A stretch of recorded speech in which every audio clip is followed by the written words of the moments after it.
Hello guys, कैसे हैं आप सब। मैं सीए रोहित सेठी। आज के इस वीडियो में आपको रिवाइज करवाने वाला हूं अकाउंटिंग स्टैंडर्ड 11 यानी कि the effect of change in foreign exchange rate. ये अकाउंटिंग स्टैंडर्ड बहुत ही इंपॉर्टेंट है, खासकर उन बिजनेसेस के लिए जो फॉरेन एक्सचेंज में डील करते हैं, यानी कि जिनके पास इंपोर्ट एक्सपोर्ट या कोई भी ऐसे लोन्स हैं जो फॉरेन करेंसी में है। तो चलिए विदाउट वेस्टिंग टाइम इस अकाउंटिंग स्टैंडर्ड की रिविजन को स्टार्ट करते हैं। तो चलिए गाइस शुरू करते हैं अकाउंटिंग स्टैंडर्ड 11 का रिवीजन, जिसमें हमने सबसे पहले ये समझना है कि फॉरेन करेंसी क्या होती है। तो फॉरेन करेंसी वो होती है जो इंडियन करेंसी नहीं होती, यानी कि अगर हम इंडिया में बैठे हैं तो इंडियन करेंसी हमारे लिए डोमेस्टिक करेंसी हो गई, और उसको छोड़कर जितनी भी करेंसी है, चाहे वो किसी भी कंट्री की हो, वो हमारे लिए फॉरेन करेंसी कहलाएगी। अब बात आती है कि फॉरेन एक्सचेंज रेट क्या होता है। तो फॉरेन एक्सचेंज रेट होता है कि जहां पर हम अपनी 1 यूनिट ऑफ फॉरेन करेंसी को कन्वर्ट करते हैं डोमेस्टिक करेंसी में। यानी कि जब आप बात करेंगे $1 कितने रुपए का है, तो this is foreign exchange rate. जब आप बात करेंगे एक दिनार कितने रुपए का है, तो this is foreign exchange rate. जब आप बात करेंगे एक यूरो कितने रुपए का है, तो ये फॉरेन एक्सचेंज रेट है। लेकिन अगर आप ये बोलेंगे एक रुपी कितने डॉलर्स के बराबर है, तो ये फॉरेन एक्सचेंज रेट नहीं कहलाएगा। फॉरेन एक्सचेंज रेट में हमारे पास फॉरेन करेंसी की 1 यूनिट होनी चाहिए और उसको हम कन्वर्ट करेंगे इंडियन करेंसी में, राइट। यहां पर आपको यह समझना है कि हमारे पास जो रेट्स होते हैं ना, वो अलग अलग तरीके के होते हैं, जैसे कि opening rate, closing rate, spot rate यानी कि उस टाइम का रेट, और लास्ट होता है हमारे पास एवरेज रेट। सबसे पहले बात करें अगर हम इस अकाउंटिंग स्टैंडर्ड में ओपनिंग रेट की, तो ओपनिंग रेट का मतलब हो गया जो साल के शुरुआत में रेट चल रहा था वो। क्लोजिंग रेट होगा जो साल की एंड डेट यानी कि लास्ट डेट पर रेट होगा वो। स्पॉट रेट होगा जिस दिन ट्रांजैक्शन हुई है उस दिन का रेट, यानी कि जब ट्रांजैक्शन हुई है उस टाइम क्या रेट चल रहा था, that will be known as spot rate. And the average rate यानी कि पूरे साल का एवरेज। अब पूरे साल का एवरेज निकालना तो थोड़ा सा मुश्किल होता है, तो इन दैट केस हम ओपनिंग और क्लोजिंग को प्लस करके डिवाइडेड बाय 2 कर देते हैं, तो हमारे पास एवरेज आ जाता है। तो पहला ओपनिंग रेट, दूसरा क्लोजिंग रेट, तीसरा एक्चुअल रेट और चौथा एवरेज रेट। ये हो गए हमारे रेट्स। अब बारी आती है इस अकाउंटिंग स्टैंडर्ड में समझने की कि मॉनेटरी आइटम क्या होती है और नॉन मॉनेटरी आइटम क्या होती है। मॉनेटरी आइटम वो आइटम होती है इस अकाउंटिंग स्टैंडर्ड में जिसकी वैल्यू फिक्स्ड होती है। इस वैल्यू फिक्स्ड का मतलब क्या है। अगर आपने अपने एक डेटर को सेल करी है $5,000 की, तो आपने उससे $5,000 लेने हैं। ये $5,000 इज द फिक्स्ड अमाउंट। ये $6,000 नहीं होगा। ये $6,000 तब होगा जब उसे एक और सेल कर देंगे। ये $4,500 नहीं होगा। ये तब होगा जब उसे डिस्काउंट दे देंगे। बट जब तक हमने उसको कुछ भी ट्रांजेक्शन नहीं करी है, तब तक वो जो $5,000 का अमाउंट है ना, वो फिक्स्ड है। तो सिंपल सी बात यह है कि जब वो अमाउंट फॉरेन करेंसी में फिक्स्ड होता है, जब वो अमाउंट फॉरेन करेंसी में फिक्स्ड होता है, इंडियन करेंसी में नहीं, बात किसकी हो रही है, फॉरेन करेंसी में। अगर वो अमाउंट फॉरेन करेंसी में फिक्स्ड है, तो उस आइटम को बोला जाएगा मॉनेटरी आइटम।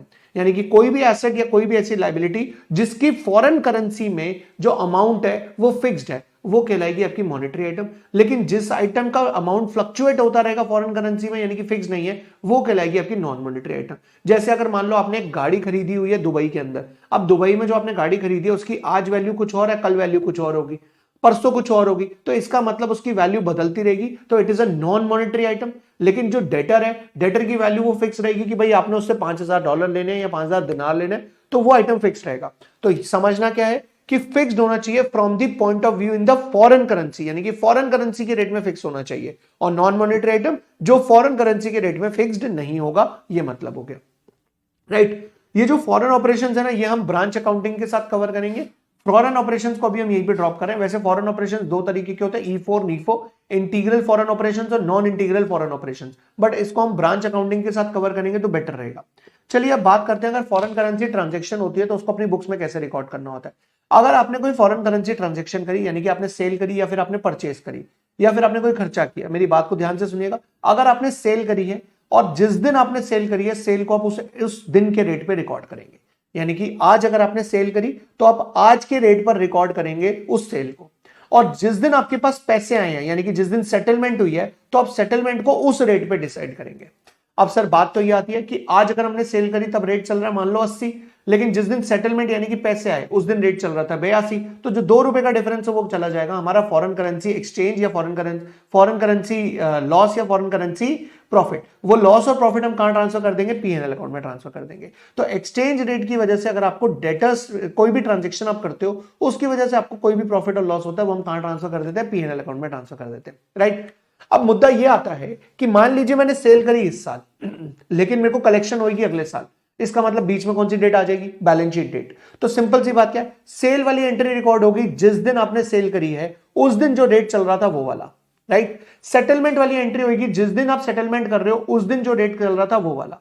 अब बारी आती है आपकी बैलेंस शीट डेट की। तो बैलेंस शीट डेट वाले दिन आपने क्या करना है, बैलेंस शीट डेट वाले दिन आपने जो आपकी सेल वाली डेट है वहां से लेकर बैलेंस शीट डेट तक जो भी चेंजेस आए हैं आपको बैलेंस शीट डेट पर उसे रिकॉर्ड करना पड़ेगा, लेकिन सिर्फ उन्हीं आइटम्स का जो मॉनेटरी आइटम है। अगर कोई नॉन मॉनेटरी आइटम है तो आप उसको रिकॉर्ड नहीं करेंगे। और मॉनेटरी आइटम क्या होती है, अभी अभी हमने डिस्कस किया, जिसकी वैल्यू फिक्स होती है फॉरेन करेंसी में। यानी कि जैसे फॉर एग्जांपल आपके पास डेटर है, अगर आपने एक डेटर को सेल करी लेट्स से 1 मार्च को, तो 1 मार्च को रेट चल रहा था 80 रुपए का, आपने 80 रुपए रिकॉर्ड कर दिया। अब 31 मार्च को आप आए और रेट चल रहा है 82 रुपीज का, तो आपको 2 रुपए का गेन हो गया। ये 2 रुपए का गेन आपको उसी टाइम पे रिकॉर्ड करना on the date of balance sheet. अब आपने सेटलमेंट करी 30 अप्रैल को और उस दिन रेट चल रहा था 84 रुपीज का, तो 2 रुपए का जो यहां पे आपको गेन हुआ वो भी आप यहां पे रिकॉर्ड करेंगे। लेकिन टोटल गेन आपको 4 का हुआ था, 2 आपने करंट ईयर में रिकॉर्ड कर लिया बैलेंस शीट डेट से पहले पहले, और एक 2 रुपए का आपने बैलेंस शीट डेट के बाद रिकॉर्ड करना है। तो फंडा सिंपल सा है, अगर बैलेंस शीट डेट बीच में नहीं आएगी तो सेटलमेंट डेट और जो आपकी सेल डेट है वो उस दिन के एक्चुअल रेट लिए जाएंगे। और अगर आपकी बीच में सेटलमेंट बैलेंस शीट डेट आ गई तो बैलेंस शीट डेट वाले दिन हमें स्पॉट रेट पर, बैलेंस शीट डेट वाले दिन हमें क्लोजिंग रेट पर एक बार फ्लक्चुएशन को रिकॉर्ड करना पड़ेगा। लेकिन कभी कभी क्या होता है, इंसान अपनी फ्लक्चुएशन से बचने के लिए हेज कॉन्ट्रैक्ट्स ले लेता है। हेज कॉन्ट्रैक्ट्स यानी कि फॉरवर्ड कॉन्ट्रैक्ट कर लेता है।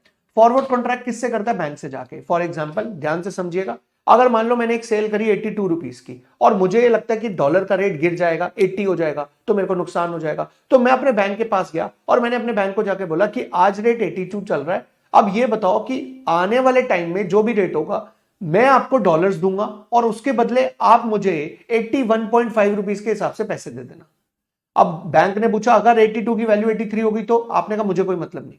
अगर बैंक ने बोला 82 से 81 हो गई तो आपने कहा मुझे कोई मतलब नहीं, मुझे आप 81.5 यानी कि फिक्स्ड अमाउंट दे देना, दैट्स इट, बात खत्म। तो यहां पर हम क्या एंट्री पास करते हैं, यहां पर हम जर्नल एंट्री पास करते हैं foreign currency receivable account debit, यानी कि हमें फॉरेन करेंसी इतनी रिसीव करनी है। जो भी 0.5 रुपीज का आप डिस्काउंट देकर आए हो वो एक्सचेंज डिस्काउंट या प्रीमियम में चला जाएगा और foreign currency payable account credit हो जाएगा। इस बात को समझना ध्यान से, राइट। तो इसे हम बोलते हैं हेज कॉन्ट्रैक्ट। अब इसमें जो आपका एक्सचेंज प्रीमियम या एक्सचेंज डिस्काउंट होगा ना, वो प्रीमियम और डिस्काउंट को हम राइट ऑफ करेंगे एसएलएम बेसिस पे। एक बात मैं आपको क्लियर कर दूं, हेज कॉन्ट्रैक्ट, ये फॉरवर्ड कॉन्ट्रैक्ट को समझने के लिए आपको पूरे क्वेश्चंस करके देखने पड़ेंगे। बिना क्वेश्चन करे आप फॉरवर्ड कॉन्ट्रैक्ट को रिवाइज नहीं कर सकते, राइट। ये transaction import as well as export दोनों में लग जाती है। अगर आपके पास कोई स्पेक्युलेटिव कॉन्ट्रैक्ट करे, हमने स्पेक्युलेटिव यानी कि आपने कोई ट्रांजेक्शन नहीं करी, बस बैंक के साथ जाके आपने कॉन्ट्रैक्ट कर लिया, तो इन दैट केस जितने पे आपने कॉन्ट्रैक्ट किया, जिस दिन आपने कॉन्ट्रैक्ट किया उस दिन जो रेट चल रहा था और बैलेंस शीट डेट पे जो रेट चलेगा, उन दोनों के बीच में जो डिफरेंस आएगा वो आपको बैलेंस शीट डेट पर आप एक्सचेंज गेन या लॉस रिकॉर्ड कर लेंगे। और फिर जिस दिन आपका सेटलमेंट करनी है उस दिन तक जो रेट होगा उस रेट पर आप सेटलमेंट रिकॉर्ड कर लेंगे, राइट।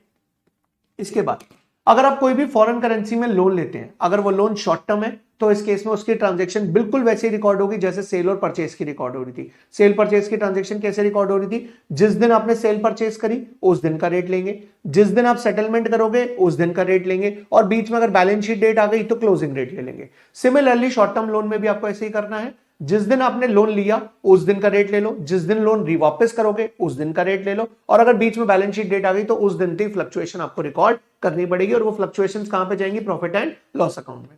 लेकिन अगर आप कोई लॉन्ग टर्म लोन लेते हैं तो लॉन्ग टर्म लोन 2 चीजों के लिए हो सकते हैं। पहला लॉन्ग टर्म लोन हो सकता है आपका बिजनेस नीड्स के लिए, दूसरा लॉन्ग टर्म हो सकता है लोन आपका एसेट्स के लिए। अगर आप long term loan business needs के लिए लेते हैं तो इस पॉइंट को ध्यान से समझिएगा, अगर आपने बिजनेस नीड के लिए कोई लंबे टाइम का लोन लिया फॉरेन करेंसी से जाकर, तो इन दैट केस आपको क्या करना पड़ेगा, इन दैट केस आपको जो भी आपका क्लोजिंग रेट होगा, यानी कि आप हर साल क्लोजिंग रेट निकालेंगे, जो भी आपका क्लोजिंग रेट आएगा उस क्लोजिंग रेट पर आपकी जो भी फॉरेन करेंसी फ्लक्चुएशन हो रही होगी, उस फ्लक्चुएशन का जो भी प्रॉफिट और लॉस होगा वो आप ट्रांसफर कर देंगे एक स्पेशल अकाउंट के अंदर, और वो स्पेशल अकाउंट है FCMITDA, यानी कि foreign currency monetary item translation difference account.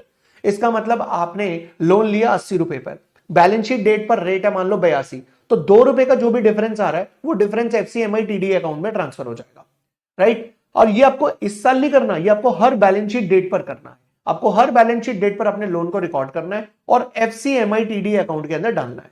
अब ये जो FCMITDA है ना, इसको हम ट्रांसफर करेंगे हर साल PNL अकाउंट में। किस रेशो में, SLM बेसिस पर। जितने भी साल का आपका लोन अभी पेंडिंग है, लेट्स से पहले साल आपने पूरे साल लोन का अमाउंट यूज किया, लास्ट में आके आपने एक्सचेंज फ्लक्चुएशन रिकॉर्ड करी और एक्सचेंज फ्लक्चुएशन को आपने डाल दिया कहां पर, FCMITDA में। अब आपके लोन कितने साल का बच गया, 9 साल का। तो ये जो FCMI TDA में अमाउंट पड़ा है इसका डिवाइड बाय 9 करेंगे और डिवाइड बाय 9 करके आप इसे कहां ट्रांसफर कर देंगे, अपने PNL अकाउंट के अंदर। दैट्स इट, और कुछ भी नहीं करना, राइट। और जो बचा हुआ अमाउंट है, यानी कि अगर आपने 9 से डिवाइड किया तो बाकी 8 पार्ट तो बच गया ना, तो जो 8 पार्ट बचेगा वो रिजर्व्स एंड सरप्लस में चला जाएगा। अगर आपने कोई लोन लिया है फिक्स एसेट्स के लिए, याद रहे मैं यहां पर क्वालिफाइंग एसेट की बात नहीं कर रहा हूं, क्योंकि क्वालिफाइंग एसेट की बात जो है वो AS16 करेगा, जहां पर हम पैरा 4E पढ़ेंगे, राइट। तो पैरा 4E और AS16 हम जो AS16 के साथ पढ़ेंगे, क्वालिफाइंग एसेट वहीं पढ़ेंगे। यहां पर हम बात करें अगर आपने क्वालिफाइंग एसेट से हटकर किसी और एसेट के लिए लोन लिया है तो उसके ऊपर जो भी फ्लक्चुएशन होगी वो आप एसेट के अकाउंट में ही ट्रांसफर कर देंगे, as simple as that, right.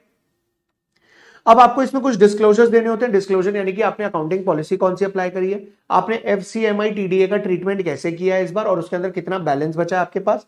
उसके बाद एक्सचेंज फ्लक्चुएशन जो है वो आपने कॉस्ट ऑफ एसेट में ट्रांसफर करी है या नहीं करी, और करी है तो कितनी ट्रांसफर करी है। एंड लास्ट, आपने फॉरवर्ड कॉन्ट्रैक्ट के लिए कौन सी अकाउंटिंग पॉलिसी अडॉप्ट करी है, वो आपको डिस्क्लोजर देना पड़ेगा। इस पूरे अकाउंटिंग स्टैंडर्ड में अगर कोई समझने वाली चीज थी, अगर लास्ट में आके मैं फिर से सम अप करूं इसको, तो समझने वाली चीज ये थी कि अगर आपने कोई शॉर्ट टर्म लोन लिया है, अगर आपने कोई सेल परचेस करी है, अगर आपने कोई ट्रांजैक्शन करी है, बेसिकली कोई भी ट्रांजैक्शन करी है, तो ये तीनों की रिकॉर्डिंग सेम तरीके से होगी। कैसे, जिस दिन ट्रांजैक्शन करोगे उस दिन का रेट, जिस दिन सेटलमेंट करोगे उस दिन का रेट, और अगर बीच में बैलेंस शीट आ गई तो बैलेंस शीट डेट का रेट ले लेंगे, और उनके बीच में फ्लक्चुएशंस जो भी होंगी वो फ्लक्चुएशन PNL अकाउंट में ट्रांसफर हो जाएंगी। अगर आपने लॉन्ग टर्म लोन लिया है तो दो चीजों के लिए हो सकता है, बिजनेस एसेट, बिजनेस नीड्स के लिए, या फिर आपने लिया होगा एसेट के लिए। अगर आपने वो बिजनेस नीड्स के लिए लिया है तो आप उसे ट्रांसफर करेंगे FCMI TD अकाउंट में, यानी कि foreign currency monetary item translation difference account. और अगर आपने उसे एसेट के लिए लिया है तो आप उसे एसेट में ही ट्रांसफर कर देंगे। एसेट क्वालिफाइंग एसेट नहीं होनी चाहिए, क्वालिफाइंग एसेट के बारे में हम AS16 में बात करेंगे। अगर आपने FCMI TDA में ट्रांसफर किया, यानी कि आपने बिजनेस नीड्स के लिए लोन लिया था, तो इन दैट केस आप FCMI TDA को SLM बेसिस पर over the life of the loan जो है उसे स्प्रेड कर देंगे, और बचा हुआ अमाउंट हम रिजर्व्स एंड सरप्लस में डिस्क्लोज कर देंगे। That's it. फॉरवर्ड कॉन्ट्रैक्ट के अंदर क्या करना है, फॉरवर्ड कॉन्ट्रैक्ट के अंदर आपने जो भी कॉन्ट्रैक्ट बैंक से किया है उसमें जो भी आपका लॉस और प्रॉफिट होगा वो लॉस और प्रॉफिट आप राइट ऑफ कर दोगे PNL अकाउंट से, जितने भी पीरियड का आपने वो कॉन्ट्रैक्ट किया। लेट्स से आपने 3 महीने का कॉन्ट्रैक्ट किया है, तो आप अगर 2 महीने इस साल में और 1 महीना अगले साल में है तो इस साल में 2 महीने राइट ऑफ करेंगे और अगले साल में 1 महीना राइट ऑफ कर देंगे। बेटा AS11 को रिवाइज करने के लिए उसकी प्रैक्टिस करना बहुत जरूरी है। अगर आपने AS11 की प्रैक्टिस नहीं करी हुई और आपने वीडियो देखी है तो इन दैट केस आपको AS11 इतना अच्छे से समझ नहीं आएगा। अगर आप उसकी प्रैक्टिस करके आए हो तो आप एक एक चीज रिलेट कर पाओगे। तो इस वीडियो को दोबारा देख लेना एक बार प्रैक्टिस करने के बाद। मिलते हैं नेक्स्ट वीडियो में, आज के लिए इतना ही। और हाँ, इस वीडियो को लाइक करें, शेयर करें और इस चैनल को सब्सक्राइब करें। मिलते हैं नेक्स्ट वीडियो में, बाय बाय, टेक केयर।